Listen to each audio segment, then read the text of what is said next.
বাদশাহ হারুন আর রশিদ স্ত্রী জুবায়দাকে নিয়ে সাগরের পারে হাঁটতেছে ফজরের নামাজের পর। কিছু দূর যাওয়ার পরে তাকায় দেখতে আছে বাহালুল পাগল। ইতিহাসের পাতায় পাতায় বাহালুলের ঘটনা আছে। আল্লামা তকি উসমানী দামাত বারাকাতুহুম লেখেন, বাহালুলের মতো একজন জ্ঞানী মানুষ পৃথিবীতে খুব কম ছিল। দুনিয়া কম বুঝতো, তবে আখেরাত খুব ভালো করে বুঝতো।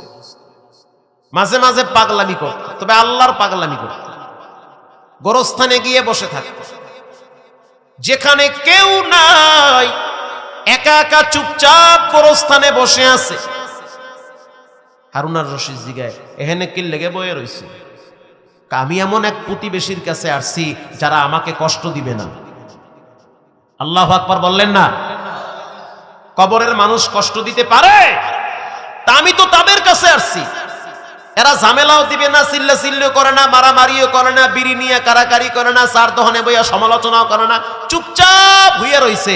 আমি এদের কাছে আছি, আমিও শান্তিতে আছি, এরাও শান্তিতে থাক। হারুন আর রশিদ তো ওরে সুবহানাল্লাহ, এ তো সাধারণ পাগল না, এ তো আল্লাহর পাগল। এ কার পাগল? আল্লাহর পাগল। হারুন আর রশিদ একদিন বলতেছে, বাহালুল, তুমি আল্লাহর কাছে এত প্রিয় কেমনে হইলা? কাইডা আমি 3 মাস পরে তোমারে কোন। কয় মাস পরে? 3 মাস পরে। হারুন আর রশিদ তার স্ত্রীকে নিয়ে সাগরের পার দিয়ে হাঁটতেছে।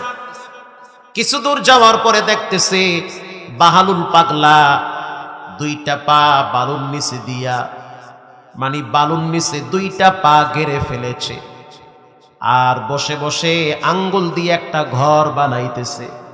কি বানাইতেছে? বালুর উপরে ঘর বানান যায় না? আমরা তো সাগরের এলাকার মানুষ, একদম কুয়াকাটা সাগরের বাড়ি আমার বাড়ি। তো বালুর উপরে ঘর বানায়, নৌকা বানায়, কত কিছু বানায়। বাদশাহ হারুন আর রশিদ বলতে আছে, এই ঘরটা কি? এটা জান্নাতের ঘর। সুবহানাল্লাহ, জোরে ঘর। আল্লাহওয়ালাদের পাগলামি বোঝা বড় কঠিন, ওই জগতে ঢোকা লাগে।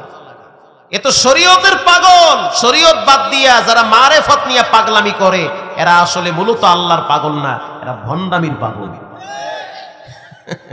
শরীয়তের পাগল হওয়া লাগে। হারুন আর রশিদ বলতে আছে, ঘরটার দাম কত? আমি বিক্রি করবো, জান্নাত বিক্রি করবো। দাম কত? বলে মাত্র 1 আনা। জুবায়দা বলতে আছে, ও স্বামী আমার, একটা কাজ করি, ঘরটা আমি কিনে নেই। ধুর, পাগলের পাগলামি, তুমিও তো দেখি এই তালে বসছো, বাদ দাও এডি। কেন? আমি কিনি। ঠিক আছে, কেন, তোমার মন চায়। 1 আনা দিছে, আমার নামটা বুকিং করে ফেলা। কহা বুকিং করছি, যাও গা। কথা কি বুঝতেছেন? বাদশাহ হারুন আর রশিদ রাত্রিবেলা তার রাজপ্রাসাদে ঘুমায়। গভীর রাত স্বপ্নে দেখতে আছে কিয়ামতের ময়দান কায়েম হয়ে গেছে। মানুষগুলো পানি পানি বলে চিৎকার মারতেছে। কারো পানির পিপাসায় জিহ্বাটা নাভি পর্যন্ত ঝুলে পড়েছে। উলঙ্গ অবস্থায় লক্ষ লক্ষ নয়, কোটি কোটি কোটি কোটি মানুষ সূর্যের তাপের নিচে দাঁড়িয়ে আছে। কেউ কারো দিকে তাকানোর সুযোগ নাই। এক বিবর্ষ ভয়াবহ দৃশ্য। ইন দি মিন টাইমে একজন এসে বলতেছে, ও হারুন আর রশিদ, ডান দিক দিয়ে আস্তে করে একটা গোপন রাস্তা আছে, এই দিক দিয়ে আল্লাহর জান্নাতের মেহমানের গেট দিয়ে ঢুকে যাও। এদিক দিয়ে যাও।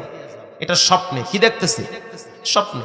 হারুন আর রশিদ বলে, আমি ভিতরে ঢুকছি, ঢুকে দেখতে আছি বিশাল বড় একটা বিল্ডিং, মণি মুক্তা হীরার দ্বারা খচিত, চমৎকার কারুকার্য করা। এত সুন্দর বিল্ডিং আমি জীবনে দেখি নাই।